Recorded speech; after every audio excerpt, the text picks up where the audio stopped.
네, 오늘 저는 주신 말씀을 통해서 구원과 또 그 이후의 삶이라고 하는 제목을 가지고 하나님 말씀을 증거하겠습니다.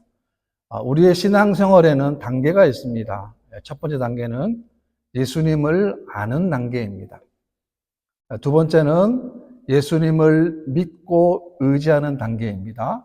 세 번째는 예수님을 신뢰하는 단계인 것입니다. 신앙의 성숙이라고 하는 것은 아는 단계에서 믿는 단계로, 그리고 예수님을 완전히 믿고 맡기는 그런 단계의 삶까지 우리가 올라가야 하는 것입니다. 갈라디아서를 보게 되면 인간의 구원의 문제를 정확하게 바울을 통해서 설명하고 있습니다. 인간의 구원은 다른 것이 아닙니다. 인간의 구원은 오직 예수 그리스도를 통해서만 가능하다는 것을 분명히 말씀하고 있는 것입니다. 거짓 교사들이 교회에 들어왔습니다. 할례를 받아야 된다, 아니면 율법을 지켜야 구원을 받는다라고 하는 그 말을 듣고는 사람들이 흔들리기 시작한 거죠. 혼동이 온 겁니다. 왜냐하면 그들이 대부분이 이방인이었기 때문에 그렇죠. 내가 이방인인데 구원을 받으려면 유대인들은 자신들의 정체성을 할례에 찾았기 때문이죠. 그런 거짓 교사들이 교회에 들어와서 성도를 미혹할 때에, 그래서 어려운 교회에 다시 한번 바울이 갈라디아를 통해서 말씀해 주고 있습니다. 저는 본문에서 두 가지로 교훈을 얻고자 합니다. 첫 번째는 인간의 구원은 전적으로 예수 그리스도를 통해서만 가능하다는 것입니다. 우리가 예수를 믿는 신앙생활을 하는 성도들 가운데서도 자신의 구원에 대해서 확신을 가지지 못하는 경우들도 있습니다. 교회를 나오고 예배를 드리면서도 만약 오늘 저녁에 하나님 부르신다면 당신은 천국에 갈 자신이 있습니까? 라고 질문을 받았을 때 그 답에 대해서 정확하게 예, 갈 수 있습니다 라고 말하지 못하는 경우들이 있다는 것입니다. 이것은 큰 오해입니다. 왜냐하면 우리가 구원받는 것은 인간의 감정이나 인간의 생각이 아닙니다. 우리가 구원받는 것은 전적으로 예수님의 십자가를 통해서만 구원이 가능하기 때문에 그렇습니다. 우리가 예수를 믿어야 되는 이유는 예수님이 바로 우리들에게 진리가 되시기 때문에 그렇습니다. 예수 그리스도에게만 구원이 있습니다. 예수 그리스도에게만 영생이 있습니다. 그래서 우리가 예수를 믿는 것입니다. 여러분, 축복과 기적은 다른 종교에서도 얼마든지 가능합니다. 다른 종교에서도 병고침이 있습니다. 다른 종교에서도 우리가 듣고 배워볼 만한 것들이 많이 있어요. 제가 우연히 운전하면서 유튜브를 이제 틀어놓고 운전을 했는데 끄지 않고 들어보니까 이런 내용의 글이었습니다. 힘들고 고통스러울 때 들어야 될 말, 이런 제목이었어요. 보니까 어떤 말을 하냐면, 영원히 살 것처럼 착각하지 말라. 그리고 인간의 고통스러운 것은 탐욕 때문이다. 그리고 그 무엇도 내 것이 아니다. 당신의 몸도 당신의 마음도 당신 것이 아니다. 그리고 내 마음대로 하지 말라. 남의 것을 부러워하지 말라. 타인과 비교하지 말라. 이런 내용의 얘기였어요. 여러분, 누구나 공감하는 내용 아닙니까? 그런데 맨 나중에 보니까 이것이 바로 다른 종교에서 자신의 종교를 소개하는 그런 내용이었던 것이죠. 여러분, 다른 종교에도 분명히 좋은 말씀들도 있습니다. 그러나 다른 종교에서는 구원이 없습니다. 영원한 생명이 없습니다. 이것이 결정적인 차이인 것입니다. 에베소 2장 말씀 보게 되면, 너희는 그 은혜에 의하여 믿음으로 말미암아 구원을 받았으니 이것은 너희에게서 난 것이 아니요 하나님의 선물이라 라고 했습니다. 여러분, 세상의 선물이 아닙니다. 어느 누구의 선물도 아닙니다. 이 구원은 하나님의 선물이라고 하는 것입니다. 네, 그렇기 때문에 우리가 구원받기 위해서 해야 할 일은 아무것도 없습니다. 오로지 예수님의 십자가를 믿고 그분을 의지하고 따라가는 것, 그것이 바로 구원의 삶인 것입니다. 네, 그런 사람들은 오해를 합니다. 적어도 우리가 천국을 가거나 구원을 받으려면 이 땅에서 좋은 일 많이 하고 착한 일 많이 해야 구원을 받지, 좋은 일도 하지 않고 착한 일 하지 않는 사람이 어떻게 구원받고 천국 갈 것이냐라고 오해를 하는 경우들도 있습니다. 왜 그럴까요? 그것은 하나님의 은혜, 선물을 모르기 때문에 그렇습니다. 요한복음 3장 말씀 보게 되면 하나님이 세상을 이처럼 사랑하사 독생자를 주셨으니 이는 그를 믿는 자마다 멸망하지 않고 영생을 얻게 하려 하심이라 라고 했습니다. 다른 방법이 없습니다. 한 가지 방법밖에 없는데 그것은 그를 믿는 자라고 했습니다. 예수 그리스도를 믿는 자에게만 구원이 있고 영혼의 생명이 있음을 분명히 말씀하고 있는 것입니다. 왜냐하면 예수님께서 우리 모든 죄를 대신 지시고 십자가에서 죽으셨기 때문에 그렇습니다. 우리 인생은 예수님의 그 십자가의 공로 은혜로 인해서 우리가 날마다 하나님의 선물을 받는 그런 믿음의 삶이 될 수 있는 겁니다. 16절 말씀 보게 되면 사람이 의롭게 되는 것은 율법의 행위로 말미암음이 아니요 오직 예수 그리스도를 믿음으로 말미암는 줄 알므로 우리도 그리스도 예수를 믿나니 이는 우리가 율법의 행위로서가 아니고 그리스도를 믿음으로써 의롭다함을 얻으려 함이라. 율법의 행위로서는 의롭다함을 얻을 육체가 없느니라 라고 했습니다. 정확하지 않습니까? 우리가 의롭게 되는 것은 율법의 행위를 잘 지켜서 의롭다함을 얻을 수 있다는 게 절대 아니라는 거예요. 아니라 예수 그리스도를 믿음으로만 구원받고 예수 그리스도를 믿음으로만 거듭나게 되고 예수 그리스도를 믿음으로만 우리가 하나님의 거룩한 자녀가 되는 거죠. 얼마나 귀한 말씀입니까? 율법의 행위로는 우리가 의롭다함을 받을 육체가 아무도 없다는 거예요. 왜? 왜 그렇습니까? 우리는 다 100% 죄인이기 때문에 그렇습니다. 그렇다면 율법은 더 이상 무용한 것입니까? 아닙니다. 갈라디아 3장 말씀 보게 되면 이같이 율법이 우리를 그리스도께로 인도하는 초등교사가 되어 우리로 하여금 믿음으로 말미암아 의롭다함을 얻게 하려 함이다 라고 했습니다. 율법을 뭐라 그랬습니까? 초등교사라고 했습니다. 율법은 우리를 구원하신 예수 그리스도를 밝히 보여주는 것입니다. 우리가 율법을 통해서 의롭다함을 얻을 수 없기 때문에 예수님께서 이 땅에 오셔서 우리들에게 바로 그 큰 구원을 선물로 주신 겁니다. 또 하나 율법으로는 우리의 죄를 깨닫게 된다는 것입니다. 율법은 인간의 죄의 문제를 해결할 능력이 없습니다. 율법은 모든 사람에게 내가 죄인됨을 깨우치게 된다라고 하는 것입니다. 내가 율법을 알게 되니까 정말 필요한 것, 왜? 100% 죄인이기 때문에 우리의 필요한 게 뭐냐? 바로 하나님의 은혜라고 하는 것입니다. 내가 하나님 말씀 볼 때마다 뭘 보는 거예요? 나를 보는 겁니다. 내 심장을 보는 거예요. 내 마음 보는 겁니다. 혹시라도 잘못된 부분이 있다면 끄집어내는 거예요. 그것이 뭡니까? 율법이라는 거예요. 내가 내 힘으로 할 수 없다는 사실을 내가 처절하게 고백하는 것, 율법의 기능이라고 하는 것입니다. 그런 하나님은 우리를 하나님의 자녀로 삼아주신 거예요. 허물이 없는 게 아닙니다. 허물이 많습니다. 엄청난 허물이 있지만 그러나 엄청난 죄가 있음에도 불구하고 하나님 그 죄와 허물을 보지 아니하시고 우리를 하나님의 자녀로 삼아주신 거예요. 18절 말씀 보게 되면 만일 내가 헐었던 것을 다시 세우면 내가 나를 범법한 자로 만드는 것이다 라고 했습니다. 그러니까 바울 자신의 율법의 그 행함이 나의 구원하고는 전혀 상관이 없다는 사실을 말씀하고 있고 19절 말씀에도 보게 되면 내가 율법으로 말미암아 율법에 대하여 죽었나니 이는 하나님에 대하여 살려 함이라 라고 했습니다. 바울의 인생을 보게 되면 자신이 고백합니다. 나는 율법에 의로는 흠이 없을 정도로 살아왔다는 거예요. 그런 자부심 있는 사람이었는데 율법을 가지고는 하나님 말씀을 올바로 지킬 수가 없다는 사실을 그가 깨닫게 됐다는 것이죠.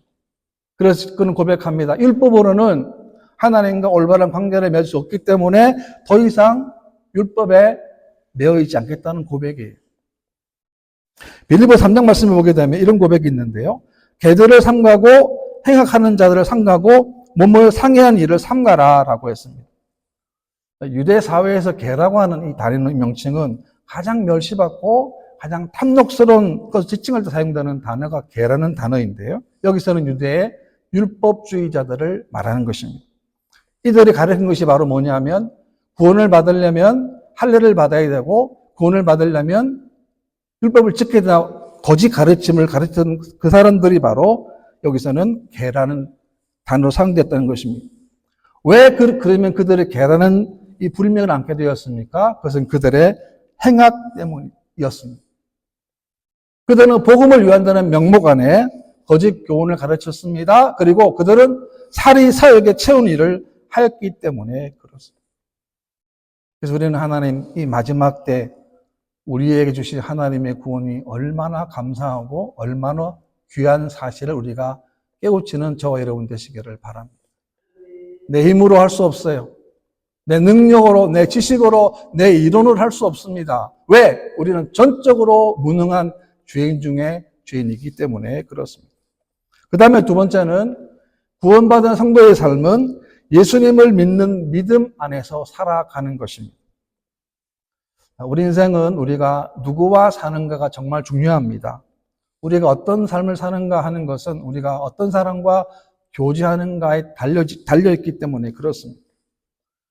복 있는 사람은 어떤 사람입니까? 복 있는 사람은 복을 아는 사람이에요. 그리고 그 복을 누가 주었는가, 그분의 복의 출처가 누군지를 아는 사람이 복 있는 사람인 것입니다. 우리는 어떤 사람입니까? 시편의 말씀처럼 우리는 복 받은 사람이에요. 왜? 하나님이 우리 아버지 되시기 때문에 그렇습니다. 20절 말씀 보게 되면 내가 그리스도와 함께 십자가에 못 박혔나니 그런즉 이제는 내가 사는 것이 아니요 오직 내 안에 그리스도께서 사신 것이라. 이제 내가 육체 가운데 사는 것은 나를 사랑하사 나를 위하여 자기 자신을 버리신 하나님의 아들을 믿는 믿음 안에서 사는 것이다 라고 했어요. 여러분 믿음은 뭐냐면 내가 죽는 거예요. 어디에서요? 십자가에 죽는 거예요. 내가 죽었기 때문에 내가 없는 거예요. 내가 없다는 말이 뭐냐면 내가 가진 야망, 욕망, 죄악 없다는 거예요. 왜? 죽었기 때문에. 아무리 유혹해도 아무리 가까이 와도 내가 죽었기 때문에 그런 것에는 내가 반응하지 않는 겁니다. 그것이 뭡니까? 바로 믿음의 삶이라는 거예요. 인간의 비극이 뭐냐면 자꾸만 자기가 자기 자신의 주인이 되려고 합니다. 이 비극이에요. 에덴 동산부터 지금까지 인간의 비극은 우리의 주인은 우리가 절대 될 수 없습니다. 왜? 우리는 한 시간 뒤를 모르기 때문에. 한 시간이 뭡니까? 30분 뒤를 모르는 거예요.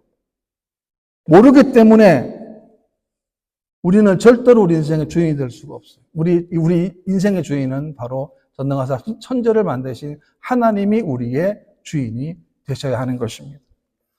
여러분 사단의 강경을 보십시오. 사단은 절대로 자신의 정체를 드러내지 않습니다. 환경을 통하여, 다른 사람을 통하여, 상황을 통하여 유혹하는 것입니다.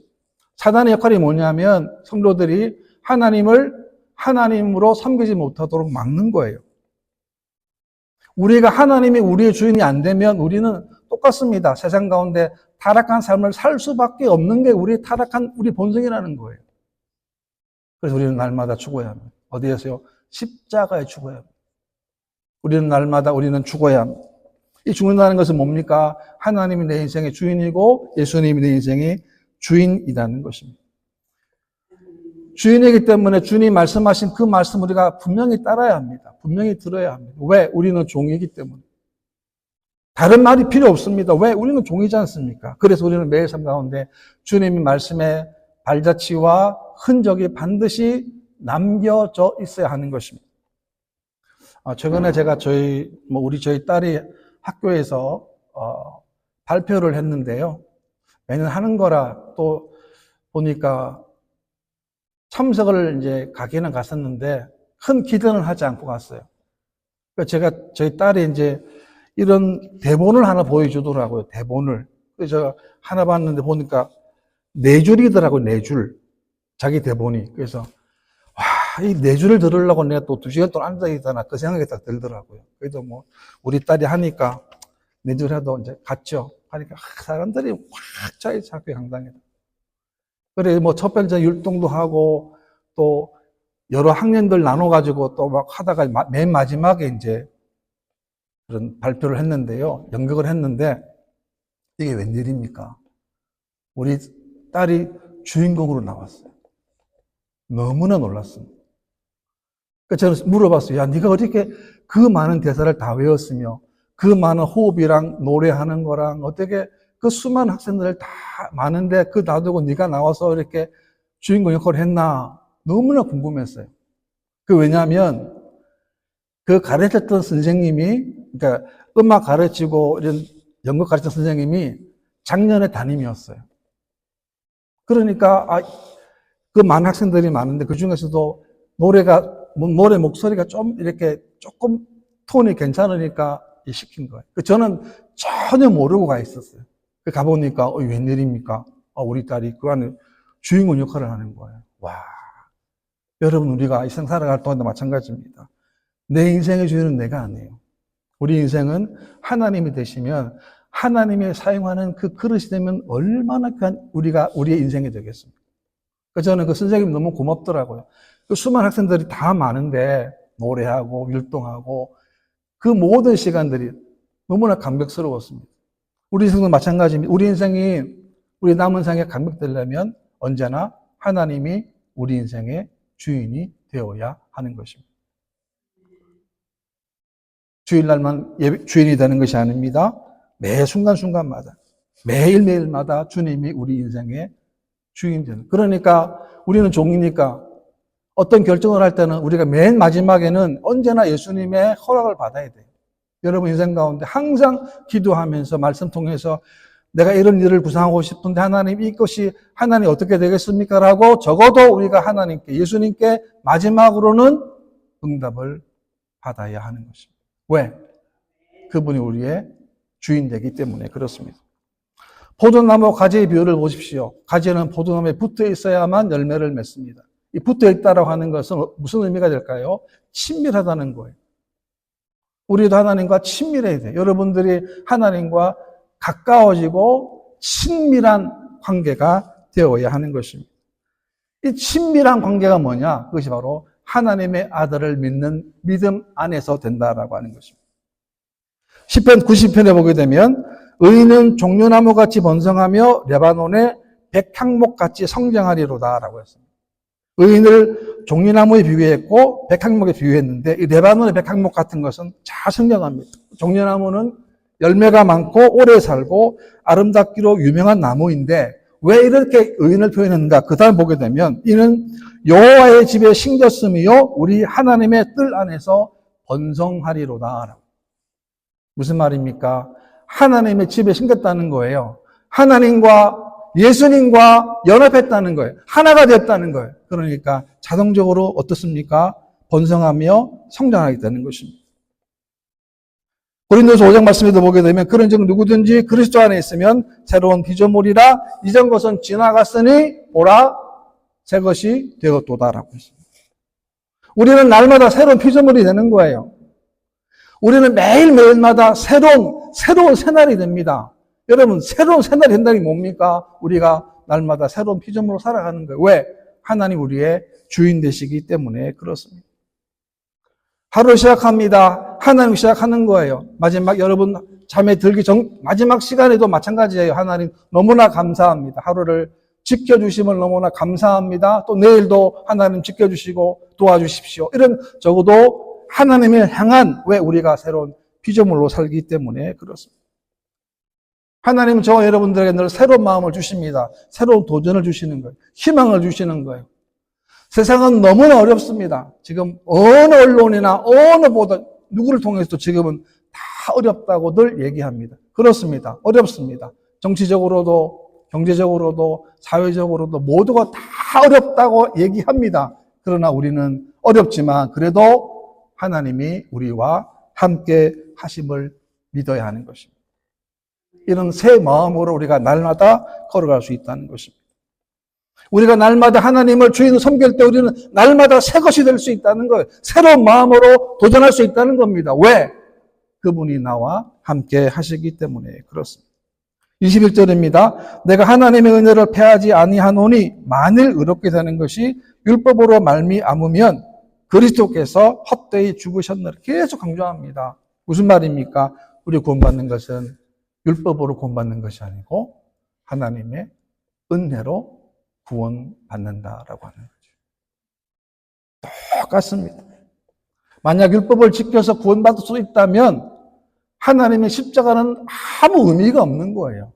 그런데 율법으로는 구원받을 있는 자가 아무도 없기 때문에 그 십자가의 사랑 때문에 그 은혜 때문에 우리가 구원받게 되었습니다. 저와 여러분들은 예수를 믿음으로 구원받고 하나님의 자녀가 되었습니다. 하나님의 자녀가 되었기 때문에 우리는 이 땅에서 보배롭고 존귀한 자가 되었습니다. 왜냐하면 우리 안에 예수님이 거하시기 때문에 그렇습니다. 우리의 모든 것이 다 하나님의 은혜입니다. 지금까지 여러분 살았던 모든 삶 가운데 은혜 아닌 것이 단 하나도 없다는 거예요. 고난의 때도 그것이 은혜였고, 절망의 때도 그것이 은혜였고, 낙심의 때, 낙심조차도 그것이 하나님의 은혜였다라고 하는 것입니다. 하나님 날마다 새 힘을 허락해 주십니다. 그러므로 날마다 하나님을 바라보아야 합니다. 말씀을 읽어야 합니다. 말씀 속에서 하나님 주시는 분명한 메시지가 있기 때문에 그렇습니다. 여러분, 우리가 받은 가장 큰 은혜가 뭡니까? 구원의 은혜예요. 우리가 하나님의 자녀가 되었다. 우리가 다른 사람들보다 특별한 건 아무것도 없습니다. 오히려 더 살아왔을지도 모르지만, 그러나 하나님은 그게 아니고 우리를 보지 않으시고 하나님의 자녀로 삼아 주셨습니다. 우리가 하나님의 은혜를 안다면 하나님께 감사하고 하나님께 감격할 수밖에 없는 것입니다. 이제 하나님께서 한 주간 한 주간 살게 해주셨는데, 또 우리가 오늘이 6월 9일입니다. 벌써 1년의 절반에 가고 있는데, 우리가 날마다 이 은혜가 여러분 삶 가운데 넘치게 되시기를 주님의 이름으로 축원합니다.